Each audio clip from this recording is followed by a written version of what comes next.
Guys, may dalag. Papanain na ni Maynard.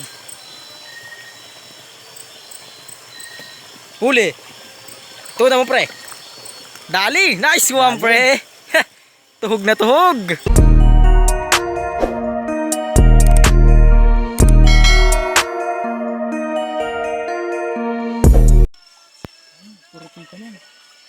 Yun guys, nandito kami ngayon, nangingilaw.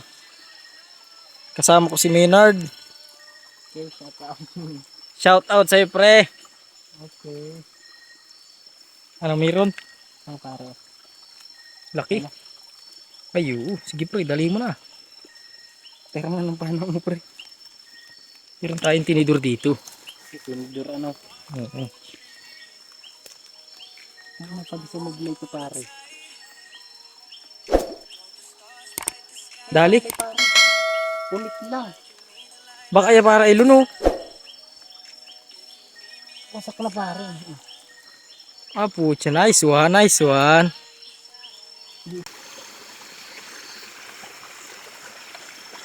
Ano pre, meron?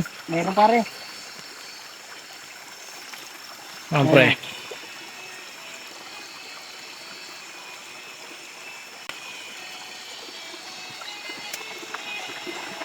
Dali. Pare. Dali. Nice one. Nasipit pa nga. Ipit pa nga. Oh, Karagdagan. na naman pre. Pero, Ayos. Tayo natin ito. Hirap pa ba dyan sa taas? Taas tayo. Ano pre? Saan? Pre, dali mo pre. Ay, putang ilan dun. Nagpisik-pisik. Ah, Nagabol, ayun. Nagtago. Dali, nice one pre. Dumo ka na pare. Luno. Di ba mga pag ano natin?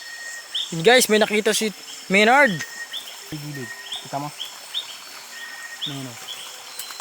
Ito. Yun, malaki nga yan pre. Dalihin mo na. Dalihin na ano. Yan guys, kung nakikita nyo, naglilingas ang mata. Dali pare. Nice one. Laki niyan pre ah. Buntis, no? Buntis. Sarap kahit di ako nakain. Iwas sila. Ayos. Kinapakapa. Huli. Huli. Nilukso-lukso. Na. Yan guys, oh, may kasag. Kasag yan oh. Laki. Ganyan ang kasag dito. Kalantugas. Sige pre. Tagay mo pre ah. Guys, may dalag. Papanain na ni Maynard. Huli. Tuwa mo pre. Dali. Nice one pre. Tuhog na tuhog. Tuhog na tuhog guys. Laki. Nang dalag oh. Makatalon ha. Yun. Dali oh. Dali pre. May puhunan na. Huwag naman tayong isda. May kasamahan pa na.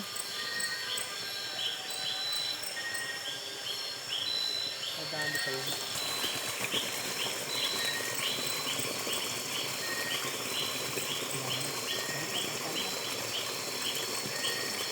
Tama.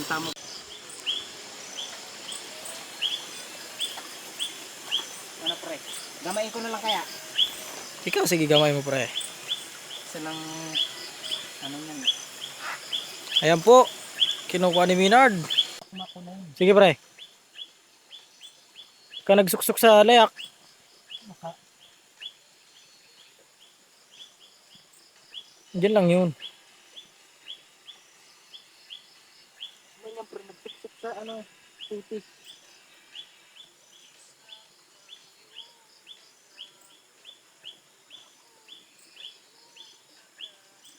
Para yung noon na para nakatakot sa ata.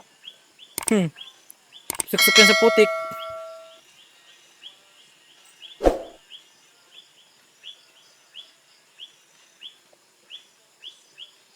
Diyan. Dali. Nice one. Ito pare. Hindi pre. Laki din ano. Naputog yung sipit ay. Bagong luno ay. Kaya. Laki. Okay. Di mo na. Dito na. Sige. Siya na yan. Yo guys, what's up? Magandang gabi. Ito yung nahuli namin. Ito yung nahuli ni Maynard. Kunin mo na dyan pare ng hipon. Bakit di ka madaling po? Ang isda na lang. Dami-dami na yung isda na yan.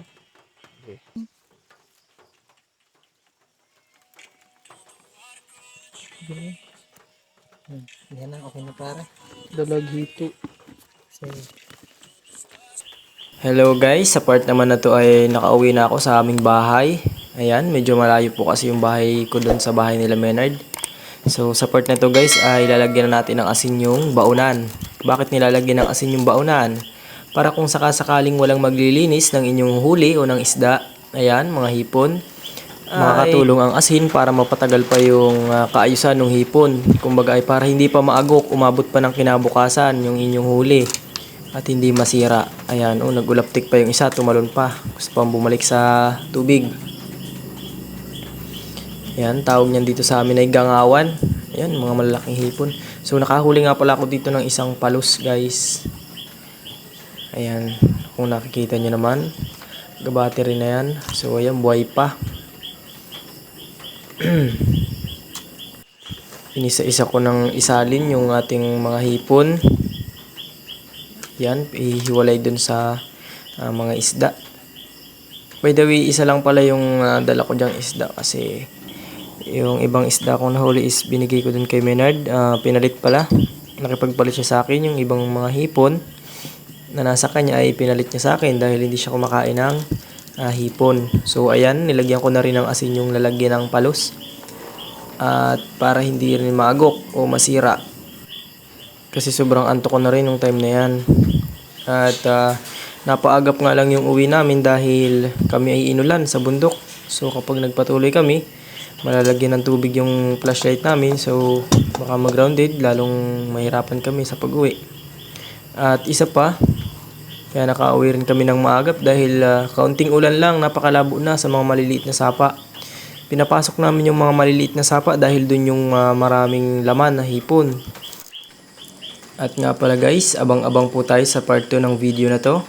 So, babawi kami. Chichimpuhin namin na hindi maulan para mas marami pa yung aming maiuwi. At dahil nakarating ka kaibigan sa part na to, maraming salamat. So, huwag ka sanang magsasawa sa panonood ng aking mga videos. At ayan, hanggang dito na lamang ang part na ito. Paalam!